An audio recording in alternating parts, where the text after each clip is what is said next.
नमस्कार, आप देख रहे हैं इंडिया न्यूज और मैं हूं आपके साथ सचिन दुबे। रियासत की सियासत में आपका स्वागत है। आज की इस बड़ी बहस का मुद्दा है जम्मू कश्मीर में आगामी चुनाव पर बीजेपी की क्या तैयारियां हैं। जम्मू कश्मीर विधानसभा चुनाव को लेकर बीजेपी ने कमर कस ली है। बीजेपी के राष्ट्रीय महासचिव संगठन बीएल संतोष ने प्रदेश में बीजेपी सरकार लाने के लिए कार्यकर्ताओं को तैयारी शुरू करने के निर्देश भी दे दिए हैं। वहीं उन्होंने विधानसभा चुनाव में पार्टी की ओर से विधानसभा के उम्मीदवारों के चयन की प्रक्रिया भी अब शुरू कर दी है। इस खास कार्यक्रम पर हमारे साथ चर्चा के लिए तमाम पैनलिस्ट जुड़ेंगे जिनसे हम बात करेंगे, जानने की कोशिश करेंगे कि आखिर किस तरीके से आने वाले वक्त में जब चुनाव होने वाले हैं जम्मू कश्मीर में, तो बीजेपी की अहम भूमिका क्या क्या होने वाली है और क्या तैयारियां खासतौर पर बीजेपी की तरफ से की जाएंगी। क्योंकि बीजेपी का एक अहम रोल जो है वो जम्मू कश्मीर में अब देखा जा रहा है। क्योंकि धारा 370 हटाने के बाद जब चुनाव होंगे तो आखिर बीजेपी को क्या पूर्ण रूप से यहां पर बहुमत मिल पाएगा या नहीं, या फिर तमाम विपक्षी पार्टियां जो हैं वो बीजेपी को घेरने में लगी हुई हैं और आखिर आने वाले वक्त में किस पार्टी का क्या फायदा होगा ये तो आने वाला वक्त ही बताएगा। लेकिन फिलहाल आज हम जानेंगे किस तरीके से बीजेपी पार्टी को आने वाले वक्त में बहुमत मिलेगा या नहीं, यानी कि वहां पर जो जनता है जम्मू कश्मीर की क्या वो बीजेपी को सपोर्ट कर रही, क्या वो इस फैसले को सराहती है, क्या वो चाहती कि आने वाले वक्त में जम्मू कश्मीर विकास की राह पर आगे बढ़े, क्या वो चाहती कि जम्मू कश्मीर में बेरोजगारी बिल्कुल भी ना हो, वहां पर रोजगार फैले। ये भी चाहती है जम्मू कश्मीर की जनता की वहां पर एजुकेशन सिस्टम जो है वो अधिक से अधिक मजबूत हो सके, मेडिकल सिस्टम यहाँ पर मजबूत हो सके। क्योंकि लगातार बीजेपी की तरफ से दावे किए जा रहे हैं कि अगर सत्ता में हम आते हैं तो हम ये तमाम वादे जो है वो पूरे करेंगे।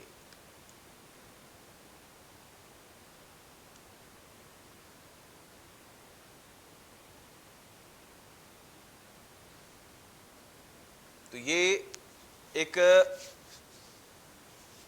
बड़ी जिम्मेदारी भी खासतौर पर यहां पर देखने को मिलेगी जो भी सत्ता पर आएगा। क्योंकि जम्मू कश्मीर अपने आप में एक नए अस्तित्व की, एक नए इमेज की तलाश में है। और अगर हम बात करें तो जम्मू कश्मीर का एक अपना ही इतिहास है। और ऐसे में जब धारा 370 को हटाया गया, जब विशेष राज्य का दर्जा हटाया गया, उसके बाद कहीं न कहीं तमाम राजनीतिक बयानबाजियां भी शुरू हुई। कहीं पर इस फैसले का विरोध भी किया गया तो कहीं इस फैसले का समर्थन भी किया गया। लेकिन फिलहाल अगर वर्तमान की परिस्थितियों को देखें, समझें, तो बीजेपी की तरफ से बार बार ये दावा किया गया है कि जम्मू कश्मीर में जब से हमने धारा 370 को हटाया है या फिर जब से हमने कमान संभाली है तब से अभी तक यहाँ पर आतंकवादी जो गतिविधियां वो कम हुई हैं। जो पहले हिंसा की तस्वीरें वहां से आती थी उन पर कंट्रोल किया गया है। तो ये बदलाव जो है कहीं ना कहीं जम्मू कश्मीर की जनता को पसंद आ रहा है। और उम्मीद यही है कि आने वाले वक्त में अगर सत्ता पर कोई पार्टी काबिज होती है तो वो बीजेपी। लेकिन मुश्किलें बहुत हैं, तमाम चुनौतियां बहुत हैं। पूरी कोशिश यहाँ पर लगातार की जाएगी आखिर किस तरीके से प्रकार किया जाए और पार्टी की एक भूमिका को किस तरीके से मजबूत किया जाए, अपनी भूमिका में रहते हुए, अपने उस बाउंड्री लाइन में रहते हुए किस तरीके से लोगों से मिलना है, लोगों तक अपनी कामयाबी को पहुंचाना है, लोगों द्वारा जो अप्रोच किया गया है, जो बातें कही जा रही हैं वो उन्हें किस तरीके से सही सही करना है, जो गलत इमेज लगातार बनी हुई है कुछ लोगों के बीच में उन्हें किस तरीके से सुधारना है, या फिर जो बीजेपी पार्टी द्वारा, जो केंद्र सरकार द्वारा काम किए गए उनको किस तरीके से जनता तक पहुंचाना है। इन तमाम बातों को ध्यान में रखते हुए अब बीजेपी की रणनीति क्या होने वाली है इस पर आगे बात करेंगे।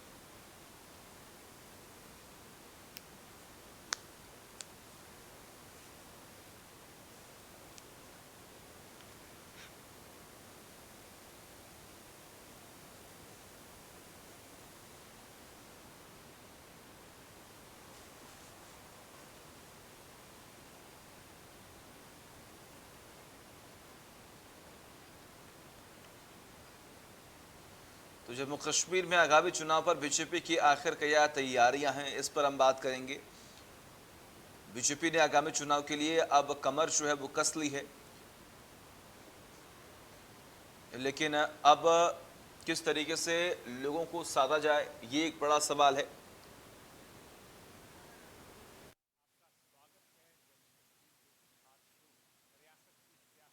हेलो। जी जी। बाइक सही।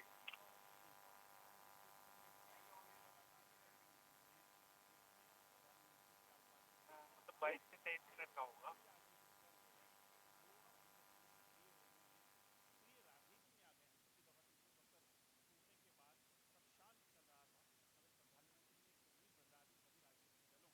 कि अब कहीं ना कहीं सिलसिले को तेज किया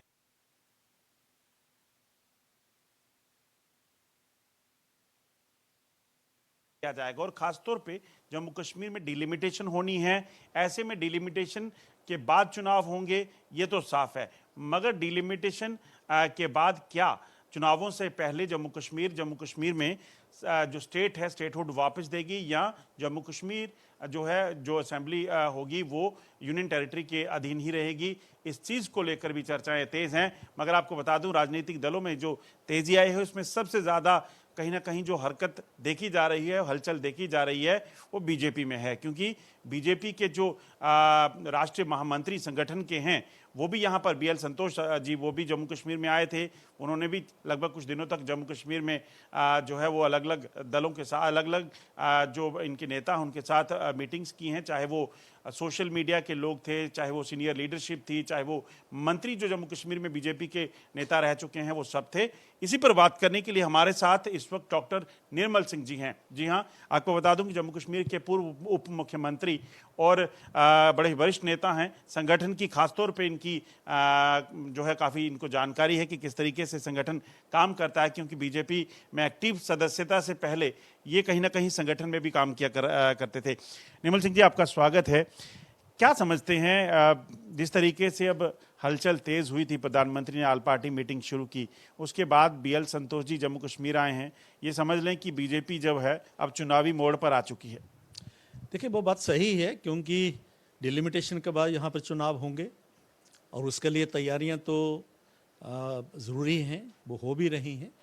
लेकिन यहाँ तक हमारे महामंत्री संगठन BL संतोष जी का जो ये दौरा था, ये रूटीन का दौरा था, क्योंकि महामंत्रियों की जो टूर्स रहते हैं देश के अलग अलग हिस्सों के, तो इस बार महामंत्री संगठन उनका यहाँ आना हुआ और वो 3 दिन यहाँ रहे, जम्मू में भी रहे और कश्मीर भी गए। जम्मू में भी उन्होंने कोर ग्रुप से लेके जहाँ के जो ऑफिस बेयरर्स हैं उनकी बैठक की। इसी प्रकार से अलग अलग जो हमारे सेल्स हैं, मोर्चे हैं, DDC के लोग, VDC के लोग और सभी जो महत्वपूर्ण हमारे अलग अलग अंग हैं, उन सभी का जो है उन्होंने उसकी बैठक की और यहाँ का लेखा जोखा लिया। और दूसरी बात ये भी मैं कहूँगा कि भारतीय जनता पार्टी एक ऐसी पार्टी है जो कि 24/7 काम करने वाली है। पिछले लगभग 2 सालों से, जब से कोविड यहाँ पर आया है, एकमात्र पार्टी है कि जो लोगों में रही। और आप देखेंगे कि भारतीय जनता पार्टी के ही ज़्यादा कार्यकर्ता जो हैं वो कोविड में बीमार भी हुए हैं। तो उसका ये एक कारण है कि ये बताता है कि वो लोगों तक जो है उन राशन पहुंचाना, ड्राई राशन देना, बनाया हुआ राशन देना, मास्क देना, सैनिटाइज़र बांटना, अवेयरनेस करना, ये सारे कार्यक्रम हम पिछले वक्त में करते रहे हैं और वो गतिविधि हैं। लेकिन आपके बिल्कुल सही है, दुरुस्त कहना है कि आगे और ज़्यादा गतिविधि यहाँ पर होगी और उसके लिए तैयारी के लिए और आने वाले वक्त में 3 महीने में हमने क्या करना है इसकी योजना के लिए और संगठन को चुस्त दुरुस्त करने के लिए ये BL संतोष जी का यहाँ पर दौरा था। 3 महीने आने वाले जो है उसमें क्या करने वाली है बीजेपी, आपने खुद ही इशारा किया है। 3 महीने को क्या समझें, चुनावी बिगुल बज सकता है जम्मू कश्मीर में? देखिए, चुनाव तो डिलिमिटेशन के बाद होंगे। जो इलेक्शन कमीशन है जो इसकी घोषणा करेगा वो तो रिपोर्ट आने के बाद ही होगा, क्योंकि ये कॉन्स्टिट्यूशनल प्रक्रिया है। लेकिन क्योंकि जो पार्टी जो है केंद्र में भी पावर में है और हिंदुस्तान की सबसे बड़ी पार्टी है, उसका हमेशा उसकी तैयारी रहनी चाहिए चुनावों के लिए और बाकी गतिविधियों के लिए। उसी तरीके से भारतीय जनता पार्टी है जम्मू कश्मीर में भी उसी लेवल की स्क्रे है।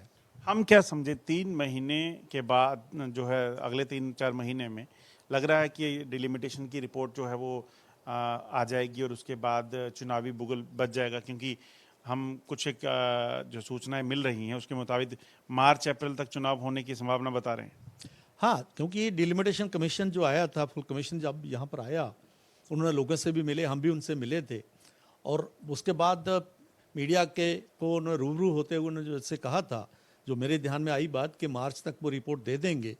लेकिन जो है वो उन्होंने ऐसा कहा था, लेकिन रिपोर्ट कब देंगे, क्या करेंगे, रीशेड्यूल हो सकता है, क्या जल्दी भी हो सकता है। तो इसलिए हम जो हैं उसकी तैयारी में हैं और जो पूरा जो एक चुनाव का जो प्रक्रिया रहती है उसकी तैयारी के लिए उसमें हम हैं। जैसे आपने बताया कि संतोष जी आए थे तो उन्होंने अलग अलग तरह से अलग अलग लोगों से मुलाकात की है, आपसे भी मुलाकात हुई, क्या लग क्या रहा है, पल्स क्या लग रही है पार्टी की और आला कमान की? देखिए, जिस प्रकार के केंद्र सरकार, केंद्र की उपलब्धियां और जिस प्रकार से जम्मू कश्मीर में भी जो 5 अगस्त 2019 के बाद का एक बड़ा जो है एक यहाँ पर जो बदलाव आया है, उसके मद्देनज़र जो हमारी कॉन्स्टिट्यूएंसी है भारतीय जनता पार्टी की, उसमें काफ़ी उत्साह भी है और लोगों को ये लगा है कि ऐतिहासिक ये कदम थे लिए गए हैं, इस प्रकार की बात है। और दूसरी बात मैं ये कहूँगा कि कश्मीर के लोग भी, क्योंकि उसके बाद मेरा भी कश्मीर जाना हुआ दूसरा सिलसिला में, तो हमने देखा कि कश्मीर के लोग भी जो है ये जो सारे घटनाक्रम हुआ है, जो सारी बातें हुई हैं, उसको काफ़ी हद तक वो जो उसको पसंद करें। कुछ लोग ज़रूर रहेंगे जो कहेंगे भी नहीं, हम पुराना एजेंडा है, 317 है, 35A है, उसको लेके हम चलेंगे। स्टेटहुड की भी बातें लोग करते हैं, ये ठीक है, स्टेटहुड तो हमारा भी मानना है कि जल्दी से जल्दी वो मिले। और प्रधानमंत्री जी ने जिस प्रकार से उसके लिए आश्वासन लाल किले से दिया और हमारे गृह मंत्री जी ने जिस प्रकार से जो है पार्लियामेंट में ये बात कही थी, तो वो आएगी ही, उपयुक्त समय पर वो आएगी। लेकिन है कि कुल मिला के कश्मीर में भी और जम्मू में भी एक तो काफ़ी पॉजिटिव वातावरण है लोकतंत्र के हक में। आने वाले वक्त में चुनाव हों इसके लिए, और ये लोग ठीक है कि लोग डिस्कनेक्ट जो है अपने आप को महसूस कर रहे हैं, क्योंकि जिस प्रकार का यहाँ है, क्योंकि जो अफसरशाही जो रहते हैं उनका अपना स्वभाव रहता है, अपनी सोच रहती है, काम करने का तरीका रहता है। इसलिए लोग चाहते हैं कि यहाँ पर जो पॉपुलर गवर्नमेंट आए, उनके नुमाइंदे चुने जाएं ताकि वो अपने कम से कम दिल की बात उनके सामने रखें और उनके दिन मर्रा की जो उनकी जो ज़रूरतें हैं वो पूरी हों। इस प्रकार की आम लोगों की भी इच्छा है और पॉलिटिकल पार्टीज़ ने भी, जैसे प्रधानमंत्री जी के सामने सभी ने ये इच्छा भी प्रकट की थी कि लोकतांत्रिक प्रक्रिया शुरू होनी चाहिए। इसके मद्देनज़र मुझे लगता है कि इस इलेक्शन मोड में पूरा जम्मू कश्मीर आ गया है और आने वाले वक्त में ये गतिविधियां और भी बढ़ेगी। अभी जब BL संतोष जी आए थे तो उनकी तरफ से क्या कहा गया है? मुख्य मुद्दे बीजेपी जो है चुनावों के लिए जो लोगों में जाने वाली है, वो किन चीज़ों को लेकर जाने वाली है? क्योंकि देखिए ये तो बड़ी साफ बात है, कार्डर ने ये भी कहा है कि जो लोग मंत्री रहे, शिकायतें भी उनको लगाई हैं, जो मंत्री रहे उन्होंने हमारी सुनी नहीं, या क्या लग रहा है किस तरह से अब अगला जो प्लान है वो बीजेपी का क्या होगा? देखिए, जो भी सरकार जब रहती है तो 100% कोई दे नहीं सकता, उस दृष्टि से ज़रूर बातें पहले रही होंगी, लेकिन आज कोई बात नहीं है। आज चर्चा जो है उस सरकार की जो 3 साल हमारी सरकार रही, उसने क्या क्या काम किए और उसमें जो प्रोजेक्ट्स थे, बड़े बड़े प्रोजेक्ट्स थे। जम्मू शहर में आप देख लीजिए, आज जितने भी लोगों के उद्घाटन हो रहे हैं, जो जिनके ऊपर कार्रवाई हो रही है, काम हो रहे हैं, वो काफ़ी ज़्यादा प्रोजेक्ट्स हैं, उसी 3 साल में आए थे। लेकिन हाँ, लोगों के साथ जिस प्रकार से एक अपेक्षा रहती हैं, तो उसमें ज़रूर उस समय लोगों में, कार्यकर्ता में ज़रूर कुछ न कुछ रहा होगा, लेकिन उस प्रकार की आज बात नहीं है। आज लोग कह रहे हैं कि नहीं, भारतीय जनता पार्टी में बेशक PDP के रहते हुए कई प्रकार की मुश्किलातें थी, जो है माइंडसेट का प्रॉब्लम था, बाकी नया एक्सपीरियंस को ज़्यादा नहीं था, उसके बावजूद भी हमारे सरकार के मंत्रियों में और हमारे MLAs ने काफ़ी अच्छा काम किया था। इस प्रकार की बातें थी, ये बातें खुल के भी आई हैं और क्योंकि 2-3 साल हो गए हैं, आगे आज जो छोटा मोटा वो इशू रहा भी होगा तब, तो आज वो कोई इशू नहीं है। निर्मल सिंह जी, एक चीज़ और बड़ी अहम है, बार बार बीजेपी के नेताओं को देखें, BL संतोष जी भी आए थे, उन्होंने भी जो सूचना है यही कहा कि देखिए जम्मू कश्मीर का मुख्यमंत्री बनाने के लिए चुनाव लड़ना है। कैसे देखें इसे, बीजेपी इतनी कॉन्फिडेंट क्यों है? देखिए, कोई भी पॉलिटिकल पार्टी और भारतीय जनता पार्टी पिछले चुनावों में भी हमने 44+ का नारा दिया था और हमने मेहनत भी की और उसके रिजल्ट्स भी आए। ठीक है, हम अपने तौर पर सरकार नहीं बना सके, लेकिन पहली बार हम सरकार में आए।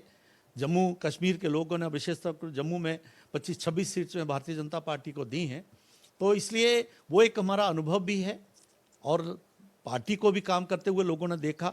बीच में ज़रूर कुछ ऐसे इश्यूज थे जो कि हमारे विरोधियों ने भी और हमारा जो कोलेशन पार्टनर था उसकी भी जिस प्रकार का एटीट्यूड रहता था, उसके कारण ज़रूर दूसरे मुद्दे जो थे, जो है गवर्नेंस से हट के जो मुद्दे थे उनको ज़्यादा हाईलाइट हुए।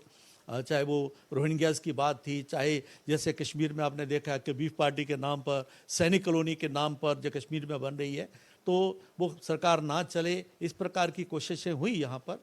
लेकिन भारतीय जनता पार्टी की कुल जो परफॉर्मेंस रही है उसके मद्देनज़र ऐसा लोगों को अभी महसूस होना शुरू हो गया है कि ये वक्त आ गया है कि 5 अगस्त 2019 के बाद जो हुआ है उसको अगर कंसोलिडेट करना है, उसको अगर ज़मीन पर लाना है, तो भारतीय जनता पार्टी की सरकार की आवश्यकता है। वही करके कर सकते हैं। अगर जो है कोई और दूसरा आउटफिट आ जाता है, जैसे पॉलिटिकल पार्टी आ जाती है, तो उनका एटीट्यूड डेफिनेटली डिफरेंट रहेगा। इसलिए भारतीय जनता पार्टी को जिताना जो है और उसको पावर में लाना, ये लोग भी महसूस करते हैं और भारतीय जनता पार्टी भी उसी कोशिश में है। चलिए मान लेते हैं जम्मू में आप जो है अपना करिश्मा फिर से दोहरा लेंगे, मगर कश्मीर में कैसे करिश्मा होगा? क्योंकि कश्मीर में बीजेपी आज तक अपना कोई नुमाइंदा जिता नहीं सकी। देखिए, आपने देखा होगा कि BL संतोष जी का भी ना मैं बात कहूँगा कि वो आए, जितना समय उन्होंने जम्मू में दिया उतना ही उन्होंने कश्मीर में दिया, और कश्मीर में भी काफ़ी बहुत फ़र्क है। मैं बहुत बड़ा क्लेम तो नहीं करूँगा, लेकिन डेफिनेटली पहले से काफ़ी अच्छा है। और आप देखेंगे कि जिस प्रकार का वहाँ पर माहौल है, कुछ ऐसे वहाँ पर आज जम्मू कश्मीर की जो राजनीति है वो मैं 2 हिस्सों में बांटी जा सकती है। एक वो लोग हैं जो कि एक नई व्यवस्था में काम करना चाहते हैं, और जम्मू कश्मीर जो है जो 72 सालों में ना हो पाया, इन जो है लूज एक्सेशन के कारण, या सेपरेटिस्ट जो इस प्रकार का भी एजेंडा भी रहता था लोगों का, जिसके कारण यहाँ आतंकवाद आया, उग्रवाद आया। वो लोग हैं जो आज चाहते हैं कि नए माहौल में जो है काम जो है होना चाहिए। उसमें काफ़ी कश्मीर की पार्टीज़ भी हैं, ग्रुप्स भी हैं और नेता भी हैं। तो भारतीय जनता पार्टी भी अपने तौर पर जम्मू में परफॉर्म करेगी, कश्मीर में परफॉर्म करेगी, और इस प्रकार के लोग हैं जो है वो भी जो है इस प्रकार की सोच को सामने रखे हुए हैं। तो मुझे पूरा विश्वास है कि भारतीय जनता पार्टी अपने तौर पर ही आगे जाके किस प्रकार की व्यवस्था बनती है वो बाद में पता लगेगा, लेकिन भारतीय जनता पार्टी और लाइक माइंडेड लोग जो हैं वो पक्के तौर पर एक एब्सोल्यूट मेजॉरिटी में आए, और जो लूज एक्सेशन में विश्वास करने वाले थे, 72 साल वाला 335 का एजेंडा लेते हुए जो काम करने वाले थे, वो एक्सपोज हुए हैं, और कश्मीरी भी उनको आज चाहते नहीं हैं। पिछली बार सज्जाद लोन की पार्टी के साथ गठबंधन की बात हो रही थी जब महबूबा मुफ्ती के साथ गठबंधन टूटा था, तो क्या समझें इस बार सज्जाद लोन है, इस बार अल्ताफ बुखारी हैं, ये भी कहीं ना कहीं कंसिडरेशन में रहेंगे? देखिए, आज हम कुछ नहीं कह सकते। आप देखा था कि इनमें से काफ़ी लोग थे जो गुप्कार अलायंस में भी थे। आज उनका क्या जो है बनता है, प्री पोल क्या होता है, और अल्ताफ बुखारी उनकी अपनी कॉन्स्टिट्यूएंसी है, उनकी अपनी मजबूरियां हैं। आज की डेट में हम ना किसी को से रब्ता कर रहे हैं, ना इस प्रकार की हमें संभावनाओं की एक्सप्लोर कर रहे हैं, क्योंकि भारतीय जनता पार्टी का एक लक्ष्य है कि अपने तौर पर जम्मू कश्मीर में हम जो है सरकार यहाँ पर बनाएंगे। जम्मू से हम सीटें लेंगे और कश्मीर में भी काफ़ी हद जो है तक हम जीतेंगे, क्योंकि हमारा हमने DDC में भी अच्छा परफॉर्म किया है। तो इसलिए मुझे लगता है कि उस प्रकार की संभावना क्या हो सकती है, इस प्रकार की आप कोई चर्चा नहीं है। जम्मू कश्मीर एक मुस्लिम बहुल स्टेट है, उस हिसाब से देखें तो क्या प्लानिंग क्या है? और कश्मीर तो लगभग हम कहेंगे कि ज़्यादा नहीं तो 80-85% तो मुस्लिम है। देखिए, ये जो यहाँ की व्यवस्था है, जो कांग्रेस कहती है, नेशनल कॉन्फ्रेंस कहती है, PDP कहती है कि ये लोग तो कम से कम आपसे दूर हैं। नहीं, ऐसा नहीं है, ऐसा नहीं है। आपने देखा हो कि DDC में भी हमने जीत दर्ज की है, बहुत से वोट हम लेते हैं। हमारी पार्टी के लोग वह कश्मीर में जो हैं उसमें 99% वो लोग हैं जो मुस्लिम समाज से आते हैं। लेकिन आज एक तरफ तो वो लोग हैं जिन्होंने कश्मीरियों को भुलावा देते हुए 72 साल उनको एक्सप्लॉइट किया है, 370 के नाम पर, 35I के नाम पर। आज उनको लगा है कि नहीं, हम भारतीय हैं और 100% हम भारतीय हैं। और जैसे उनको लगा है कि अभी उनको विश्वास हुआ है कि वो डेवलपमेंट जो हिमाचल को आती है, UP को आती है, मध्य प्रदेश, गुजरात को आती है, और जम्मू कश्मीर को भी आएगी। आज गवर्नेंस की बात हो रही है, गुड जो है डेवलपमेंट की बात हो रही है, रोज़गार की बात हो रही है। जो बाहर से जो रोज़गार आएगा तो तब आएगा कि यहाँ पर अगर बाहर से इन्वेस्टमेंट आती है। आज आम कश्मीरी नौजवान जो है उसको वो से समझ रहा है। मैंने कई लोगों से बात की 2 दिन पहले, काफ़ी लोगों से, नौजवानों से बात की, तो उनका सभी का मानना है कि नहीं, अभी जो है लोग की सोच अभी दूसरी तरफ जा रही है। जो कम्युनल एजेंडा है, जो प्योरली पॉलिटिकल, और वो भी जो है 72 साल में जिसके तहत कुछ नहीं हुआ, ऐसे एजेंडे के ऊपर अब लोग जो है उसके लग सोचने लगे हैं। और आने वाले वक्त में मुझे लगता है कि ये पॉलिटिकल जो रिजल्ट्स हैं, जो परिणाम है, राजनीतिक परिणामों में भी ये तब्दील होगा और नेशनलिस्ट फोर्सेस जो है जम्मू कश्मीर में और ख़ासतौर कश्मीर में जीतेंगी। कश्मीर में नेशनलिस्ट और जो नॉन नेशनलिस्ट फोर्सेस हैं, आपको क्या लगता है फ़र्क क्या है और हैं कौन वो लोग? देखिए, जो मेन स्ट्रीम है, मैं उनको नेशनलिस्ट नहीं है या इस प्रकार नेशन की बात नहीं सोचते हैं, मैं ऐसी बात नहीं कहता। एक तो प्योर हैं जो नेशनलिस्ट हैं, भारत के सिवा किसी बात की बात नहीं करते।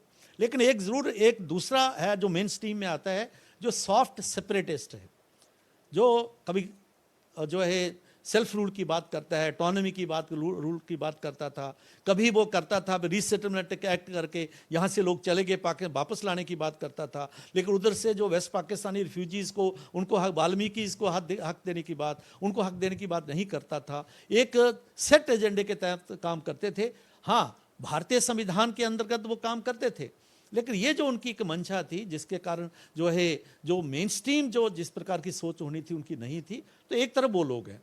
मुझे पूरा विश्वास है कि वो लोग जो भारतीय संविधान, यहाँ की लोकतंत्र और यहाँ के सभी लोगों को बराबरी का हक हो, चाहे वो जम्मू के लोग हैं, कश्मीर के लोग हैं, चाहे हिंदू, मुसलमान, सिख, ईसाई कोई भी हैं, वो सारे लोगों को मान लें, ऐसे ही लोग जो है और व्यक्ति और पार्टियां जो है कश्मीर में भी एक नई लीडरशिप के तौर पर जो है खड़ा हो रही हैं। और मुझे लगता है पोलराइजेशन आने वाले वक्त में इस लाइन पर होगी और उसमें नेशनलिस्ट जो फोर्सेस को जीतेंगी, भारतीय लोकतंत्र जीतेगा, भारतीय राष्ट्र जीतेगा। यहाँ मतलब आप कहना चाहते हैं कि पोलराइजेशन के मायने बदलने वाले हैं और जो लोग सेल्फ रूल की बात करते हैं, हम नाम नहीं ले रहे हैं आप उनका?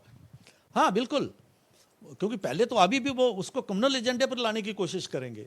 जैसे आप खुद ही कह रहे हैं कि वो कहते हैं जी बीजेपी मुसलमान वोट नहीं देंगे, ये नहीं करेंगे, वो नहीं करेंगे। आज मुसलमानों ने, कश्मीरियों ने, जम्मू के मुसलमानों ने भी मोदी जी को देखा है, उनके जो है पीपल्स वेलफेयर की स्कीम्स को देखा है।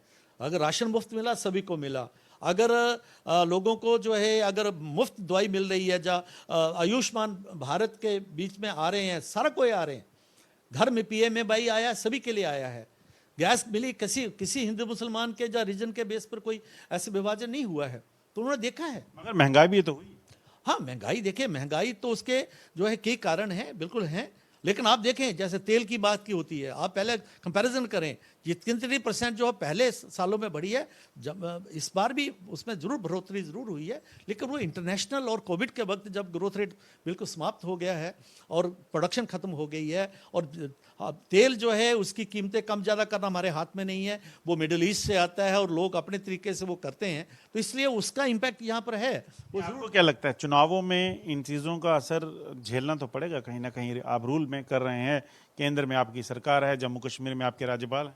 हाँ बिल्कुल, लोग जो है इस प्रकार की चर्चा तो हो रही है, और लेकिन लोग जो है जब करेंगे, मतलब जब फैसला करेंगे, मुझे पूरा विश्वास है ये एक मुद्दा एक रहेगा, ज़रूर रहेगा, लेकिन मुख्य मुद्दा नहीं रहेगा।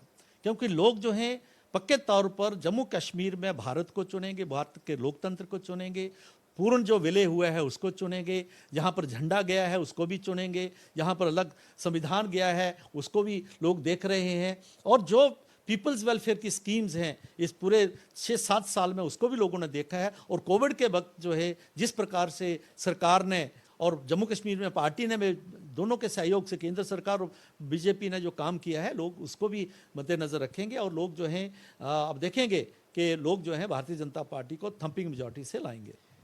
क्या समझते हैं, अगर आखिर में पूछना चाहूँ, नेशनल कॉन्फ्रेंस आपके जो है सामने है, आपके सामने कांग्रेस है, आपके सामने PDP है, अपनी पार्टी भी है, सजाद लोन की पार्टी भी है, तो फ़ायदा कैसे? बीजेपी कश्मीर में कैसे कमल खिलाने की बात करेगी जब इतनी पार्टीज जो हैं वहाँ पर होंगी?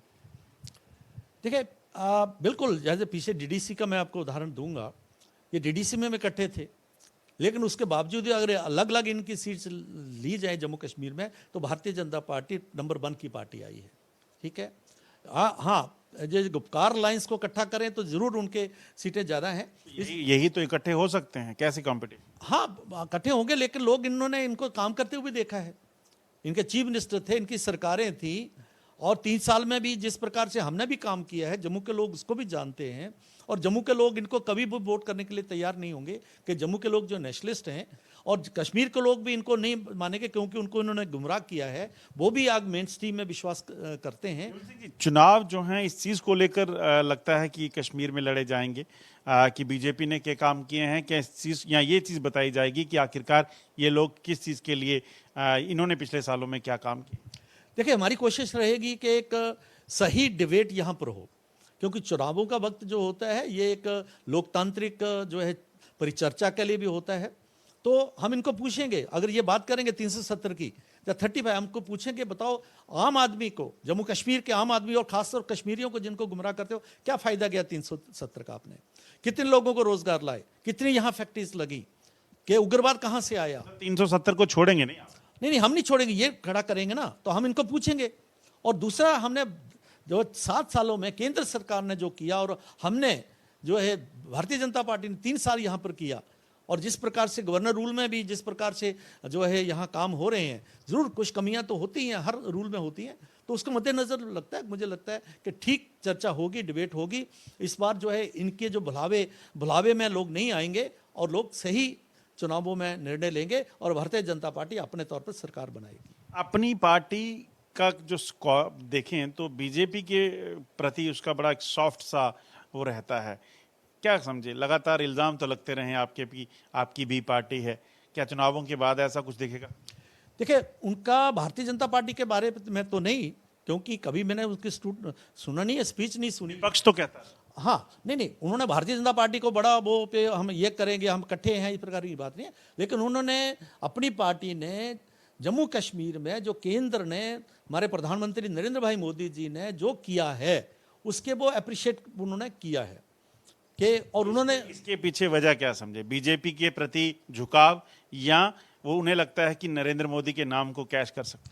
नहीं, ये जो जम्मू कश्मीर में जो बदलाव आया है, ये बदलाव जो है एक पॉजिटिव बदलाव है, जम्मू कश्मीर के हित के लिए है, कश्मीरियों के हित के लिए है, और ये अलगाववाद और उग्रवाद से निजात दिलवाएगा, ये यहाँ डेवलपमेंट लाएगा, यहाँ पर इन्वेस्टमेंट लाएगा, रोजगार लाएगा। इस प्रकार का जो माहौल है, उसके कारण कश्मीरी जो नेता और उनकी पार्टियां या बाकी लोग जो हैं, इसको अप्रिशिएट कर रहे हैं। अब कश्मीर में आवाज़ ये उठती है कि देखिए, जब हम कोई रैली करते हैं तो हमें करने नहीं देती सरकार, इसके लिए बीजेपी जिम्मेदार है। वो कहते हैं कि अगर हमारे नेता कहीं मीटिंग करना चाहते हैं, वहाँ नहीं जाने देते, हमें बाहर नहीं जाने दिया जाता। तो क्या ये चुनावों से पहले वहाँ पर डर बनाया जा रहा है कि? देखिए, ये बिल्कुल झूठ है। वो लोगों जो है, उनकी अपनी कमजोरी है, उसको छुपाने के लिए इस प्रकार की बातें होती हैं। कोई यहाँ पर पाबंदी नहीं है।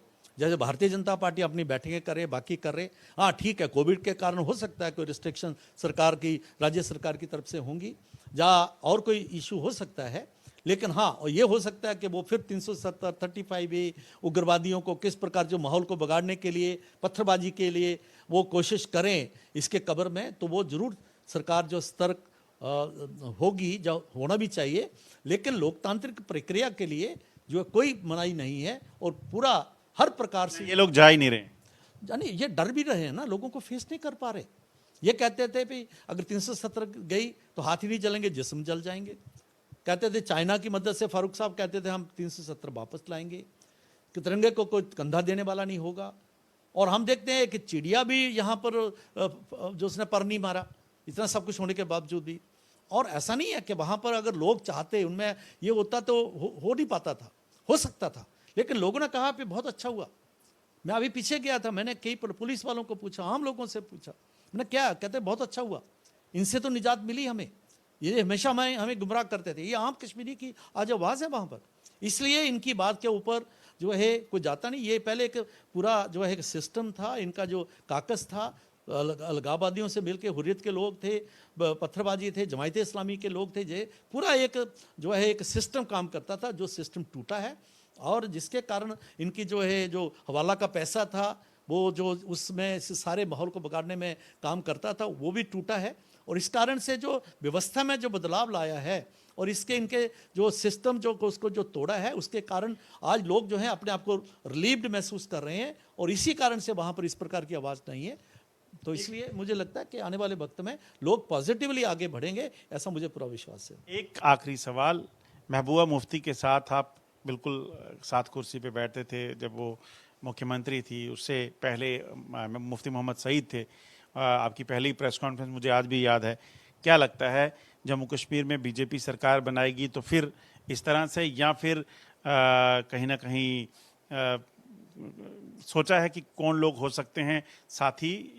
क्योंकि एक तो चीज़ तो साफ है कि 44 सीटें जो पहले होता था नंबर अब जो चेंज हो जाएगा वो मुमकिन तो है नहीं बीजेपी के लिए। नहीं, ऐसा नहीं कह सकते, ऐसा नहीं कह सकते। कोई कह सकता था केंद्र में बीजेपी आएगी, आज बात नहीं कोई करता था। ऐसे ही हम देखते हैं कि नॉर्थ ईस्टर्न स्टेट्स में कई जगह असम में बीजेपी का सरकार आएगी, कोई कहता था, नहीं कहते थे। ऐसे कई उदाहरण हैं। जम्मू कश्मीर में नहीं आ सकती ऐसा बात मैं नहीं मानता। यहाँ तक इनके साथ बैठ के काम करने की बात थी, ठीक है, पहले थे, क्योंकि हमारा गवर्नेंस अलायंस था, ये कोई आइडियोलॉजिकल हमारा अलायंस नहीं था। सिर्फ अच्छी सरकार हमने देनी है और लोगों के मैंडेट के मुताबिक हम थे और उसमें हमने काम भी किया, मिलकर काम भी किया। और केंद्र ने 80,000 करोड़ का पैकेज प्रधानमंत्री जी ने, नरेंद्र भाई मोदी जी ने दिया। यहाँ पर जो हर मंत्री जो जाता था, पीडीपी के भी जाते थे जब, तो उनको पूरे का पूरा वहाँ पर सपोर्ट मिलता था। कई बार हम नाराज़ भी होते थे कि आप जो है डायरेक्ट उनको कर रहे हो, तो पूरा जो है उन्होंने कोशिश की। लेकिन जिस प्रकार से आहिस्ता आहिस्ता जो इंटरनल इनका जो एजेंडा रहता होगा, जब हमें महसूस हुआ और जिस प्रकार से आप देखें इनके जो है जो नेता हैं जो बिल्कुल इनके इर्द गिर्द रहते थे, वो आज एनआई के जो है उसमें कस्टडी में हैं, ऐसे लोग हैं।